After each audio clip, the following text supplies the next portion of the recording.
അതാ ഞാൻ പറയട്ടെ, ഈ ലോകത്ത് രണ്ട് തരം പ്രശ്നങ്ങളേ ഉള്ളൂ. ഒന്നും മിണ്ടാ തീരുന്ന പ്രശ്നം, ഒന്നും മിണ്ടായിരുന്നു തീരുന്ന പ്രശ്നം. നിന്റെ കാര്യത്തിൽ നീ അവളോട് മിണ്ടണ്ട. അതായത് കരഞ്ഞ് കാല് പിടിക്കാൻ പോകണ്ടെന്ന്. എന്താ റീസൺ എന്തെങ്കിലും പറഞ്ഞായിരുന്നെങ്കിൽ ഒരു സമാധാനം കിട്ടിയേനെ. അതാ ഞാൻ നിന്നോട് പറഞ്ഞില്ല അവൾ നിന്നെ റിജക്റ്റ് ചെയ്യാണ്.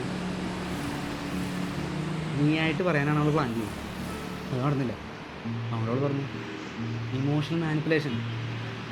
നീ ആ ലൂപ്പിൽ നിന്ന് പുറത്തു. എടാ, റിലേഷൻഷിപ്പ് ആകുമ്പോൾ ഇൻട്രസ്റ്റ് ഒക്കെ മാറും. അത് പറയാനുള്ള മര്യാദ അവൾ കാണിക്കുന്നു.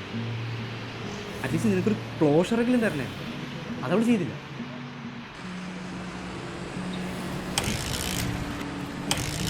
പിന്നെ ഇതിൻ്റെ പേര് കരയാനാണ് പ്ലാങ്കിൽ പ്രശ്നമൊന്നും. പക്ഷെ ഒരു മാറ്റവും സംഭവിക്കില്ല എന്ന് പറയുന്ന കാര്യത്തിന് വേണ്ടി കരഞ്ഞിട്ടൊരു അർത്ഥമില്ല.